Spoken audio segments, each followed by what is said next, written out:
Assalamualaikum warahmatullahi wabarakatuh. Alhamdulillahirabbil alamin. Assalatu wassalamu ala asyrafil anbiya wal mursalin wa ala alihi wa sahbihi rasulillahi ajmain. Amma ba'du.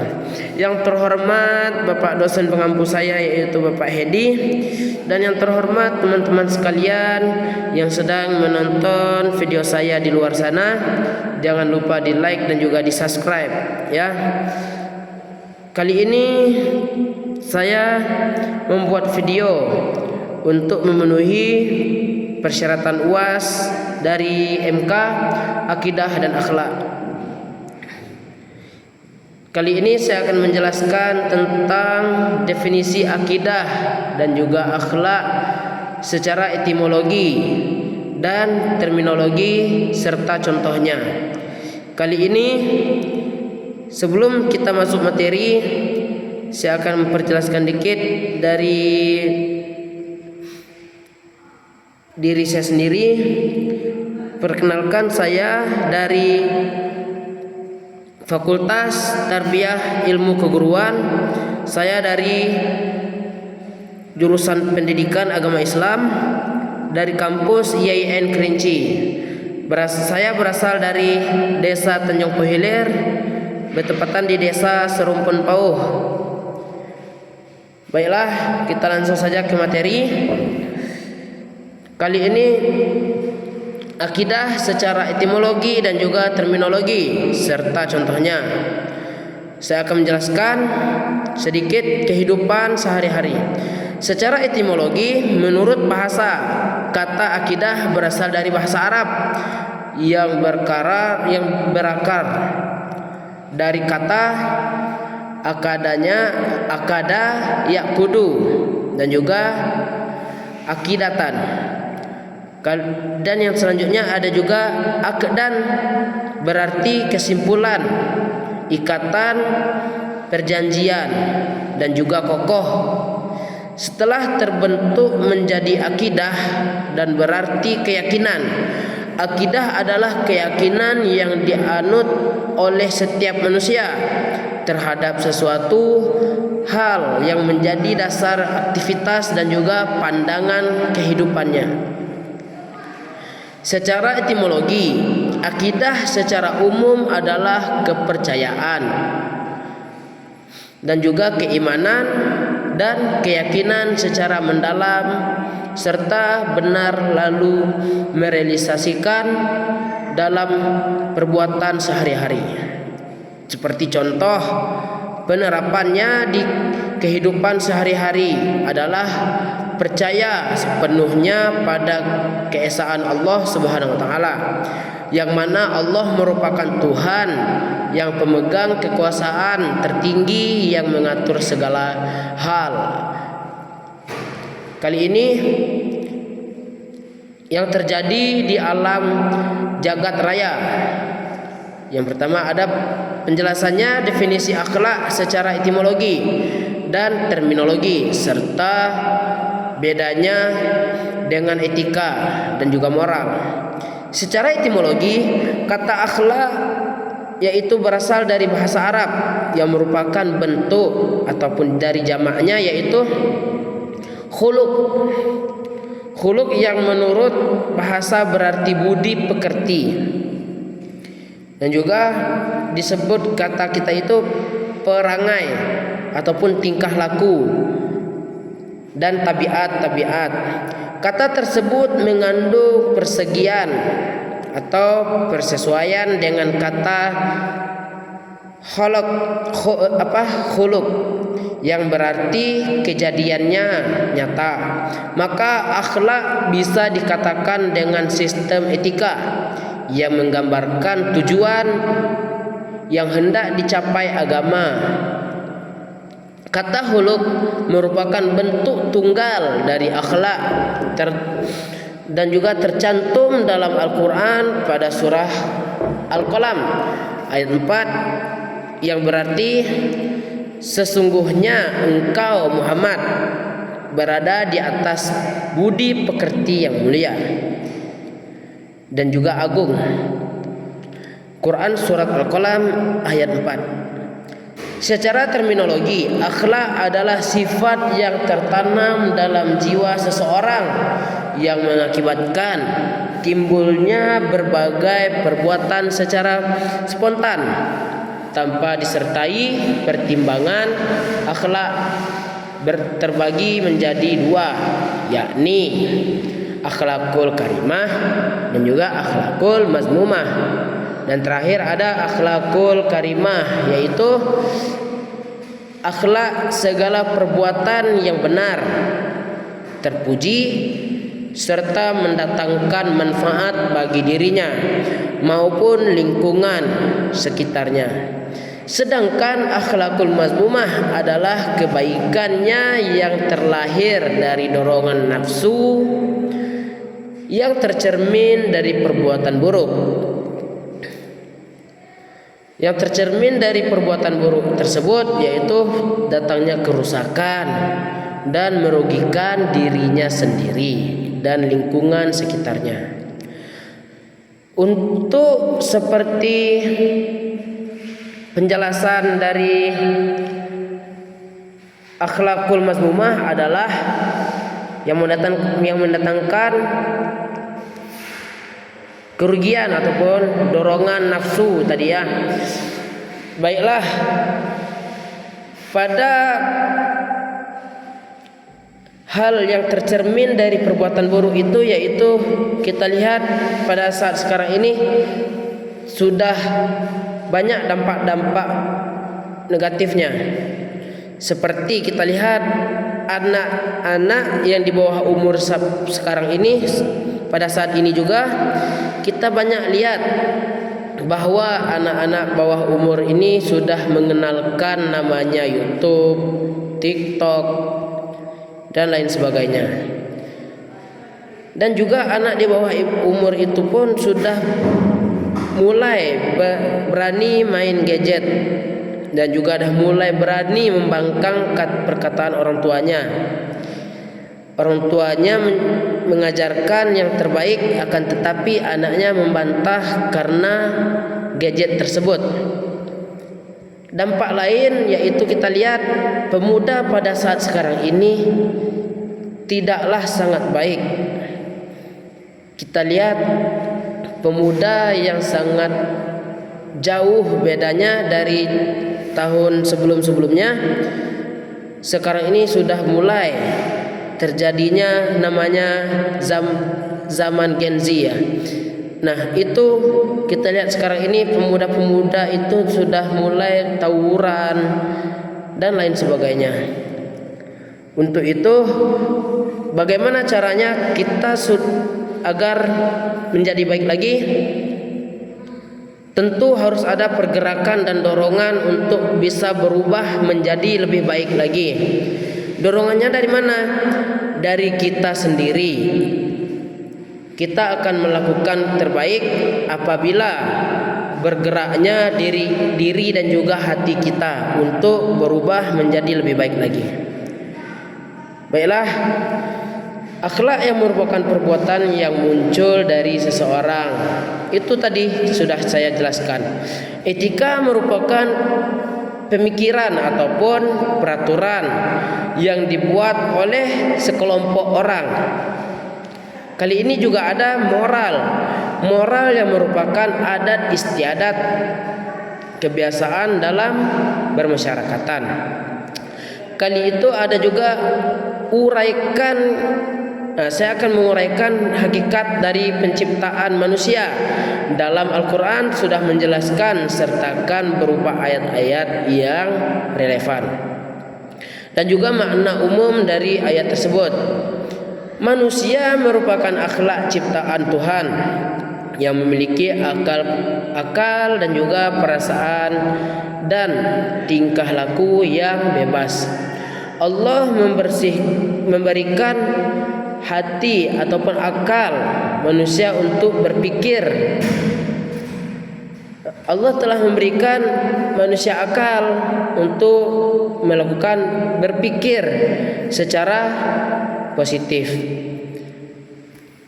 Kali ini Allah juga memberikan kalbu agar manusia memiliki perasaan yang baik dan juga rasa empati kepada orang lain. Kemudian Allah memberikan nafsu kepada manusia untuk memberikan dorongan keinginan. Maksud tersebut agar manusia bisa melakukan kebaikan, tidak hanya melakukan kejelekan ataupun keburukan. Untuk itu manusia diberikan akal dan juga diberikan hati dan juga nafsu untuk melakukan dorongan keinginan untuk makan, bekerja dan hal lain sebagainya. Yang membedakan manusia dengan makhluk lain adalah manusia memiliki akal, kalbu dan juga nafsu yang dapat dikendalikan agar manusia melakukan hal-hal yang negatif dan juga hal yang baik. Untuk itu dijelaskan pada surah Az-Zariyat ayat 56 dan juga surah Al-Baqarah ayat 304 sudah dijelaskan asal usul, ciri-ciri dan juga pokok ajaran Khawarij dalam konteks akidah. Khawarij merupakan aliran yang pertama muncul dalam khazanah sejarah keislaman. Aliran ini muncul ketika terjadi peperangan Siffin pada abad pertama Hijriah dan juga 8 Masehi, yaitu peperangan antara Khalifah Ali dan juga Khalifah Ali bin Abi Thalib dengan Muayyah bin Abu Sufyan. Ciri-cirinya mudah sekali mengkafirkan orang yang melakukan dosa besar ataupun dosa kecil. Maksud dari ciri tersebut adalah orang-orang yang menentangkan terhadap pemikiran mereka. Kaum Khawarij, yaitu dari pokok ajaran Khawarij adalah khas tentang iman, yaitu iman ialah meyakini dengan hati, mengucapkan dengan lisan dan juga mengamalkan dengan anggota badan. Sejalan dengan definisi tersebut, maka orang beriman yang tidak mengamalkan ajaran agamanya termasuk dosa besar dan juga mereka termasuk golongan kafir. Yang kelima, kita lihat penjelasan di sini ada penjelasan dari sejarah dan juga pokok keyakinan syariah dalam pengembangan teologi Islam. Kata Syiah memiliki arti sahabat ataupun juga disebut pengikut. Aliran ini muncul berawal dari perperangan Siffin, yaitu orang-orang yang masih setia terhadap Khalifah Ali. Sedangkan yang dimaksudkan aliran Syiah adalah golongan ataupun aliran yang sangat-sangat mengganggukan keturunan Nabi Muhammad sallallahu alaihi wasallam. Menurut aliran ini, orang yang paling berhak menduduki jabatan khalifah setelah Rasulullah wafat adalah anak keturunan keluarga Nabi sallallahu alaihi wasallam. Paham Syiah dianut oleh sekitar 20% dari umat Islam dewasa ini tersebar di negara-negara Iran, yaitu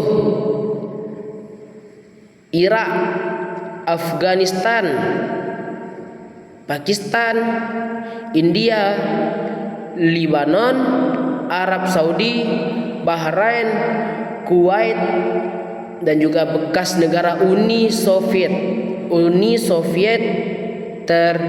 beberapa negara ada juga dari Amerika dan Eropa. Syiah yang berkeyakinan bahwa Ali yang paling tepat menjadi imam sesudah Nabi Muhammad sallallahu alaihi wasallam. Ali adalah guru yang ulung, Ali yang mewarisi segala pengetahuan yang ada pada Nabi. Kali ini bahkan Syiah menganggap Ali itu seorang imam yang maksum. Orang Syiah menganggap bahwa imamah, kepemimpinan mereka, yaitu merupakan bagian dari akidah di dalam aliran Syiah yang muncul beberapa sekte yaitu sekte Kesaniyah, sekte Zaidiyah, dan juga sekte Imamiyah. Yang keenam, kita lihat di sini penjelasan pemikiran dasar aliran Mu'tazilah, terutama dalam penggunaan akal dalam memahami akidah. Mu'tazilah dikenal sebagai aliran teologi Islam yang menempatkan akal sebagai sumber utama dalam memahami agama, bahwa bisa menjadi hakim ketika teks nas tampak bertentangan dengan logika. Menurut mereka, Allah memberikan akal kepada manusia agar dapat membedakan yang benar dan juga salah satu tanpa harus menunggukan wahyu dari Allah. Selanjutnya ada penjelasan sedikit. Saya akan menjelaskan tauhid, yaitu ajaran pertama ini berarti meyakini bahwa sepenuhnya Allah yang Maha Esa. Tauhid menurut mereka adalah paling murni sehingga mereka senang disebut pembela tauhid. Hal tauhid al-adl, yang kemudian ada al-adl, keadilan, paham keadilan. Tuhan mempunyai pengertian bahwa Tuhan wajib diperlakukan adil dan juga mustahillah Dia berbuat zalim kepada hambanya. Mereka berpendapat manzilatin, posisi antara dua posisi. Paham ini menyatakan orang yang berdosa besar ia tidak lagi sebagai orang mukmin, akan tetapi ia juga tidak kafir. Kedudukannya sebagai orang fasik. Jika meninggal sebelum bertaubat, ia dimasukkan ke dalam api neraka.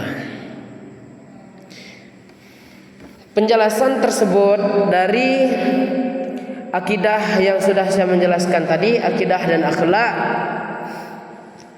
Kali ini saya akan kasih kesimpulannya sedikit. Untuk kesimpulannya, mari bersama-sama kita melakukan akhlak yang mulia dan juga patuh pada Allah Subhanahu wa taala. Kali ini, pada saat sekarang ini, tidaklah waktunya kita untuk menggunakan santai lagi, ataupun bisa kita sebut sudah hampir akhir zaman. Kita lihat di luar sana sudah banyak yang ketimpa musibah, dan juga kiamat kecil sekarang ini sudah banyak terjadi. Kesimpulannya, kenapa saya mengatakan seperti itu?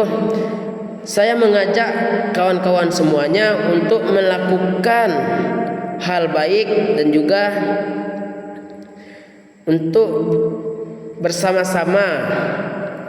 Saya mengajak teman-teman semua dalam melakukan hal kebaikan. Dampak saat sekarang ini kita lihat tidak lagi aman. Kita lihat di luar sana saudara-saudara kita yang di Aceh, di Medan, dan juga di Sumatera Barat, bertepatan tempat saya duduk sekarang ini. Dan juga untuk semuanya yang sedang menonton, mari kita sama-sama untuk melakukan kebaikan agar kita sadar bahwa kejelekan yang sudah pernah kita lakukan itu ketutup dengan cara kita melakukan bertaubatlah kepada Allah Subhanahu wa taala. Untuk itu mari bersama-sama kita robahkan, kita mengajakkan teman-teman kita untuk melakukan hal kebaikan agar kedepannya kita menjadi lebih baik dan juga bisa membawa kebaikan dalam keluarga kita sendiri. Adapun perbuatan kita tersebut akan diikuti oleh saudara kita ataupun tidak, insya Allah jikalau itu belum terjadi pada saat sekarang ini, akan terjadi pada hari kiamat nanti. Jikalau engkau terlambat taubat, maka dosa-dosa yang banyak yang akan mendatangi engkau. Mari bersama-sama kita melakukan kebaikan agar saudara-saudara kita semuanya ataupun teman-teman kita semua bisa mengikuti contoh dari diri kita sendiri. Untuk itu mungkin sampai sini saja video saya. Jikalau masih ada salah pada diri saya sendiri, tolong di komentar dan juga di share ya, jangan lupa. Jikalau banyak salah kata saya, perkataan dan juga ucapan pada diri saya, tolong di komentar agar saya bisa memperbaiki dari kesalahan saya sendiri. Saya masih belajar. Bukanlah saya ini seorang ilmu yang sebenar-benarnya, karena saya juga belajar. Saya butuh koreksian dan juga saya butuh komentar dari kalian semuanya. Tolong di komentar jikalau perkataan dan ucapan saya masih salah, tolong dibenarkan di komentar. Saya masih terima. Jangan lupa di share dan juga di like. Oke? Mungkin ini saja yang dapat saya sampaikan. Lebih dan kurang saya mohon maaf. Jika ada salah dari saya sendiri, jikalau ada benarnya dari Allah Subhanahu wa taala. Wassalamualaikum warahmatullahi wabarakatuh. Dadah.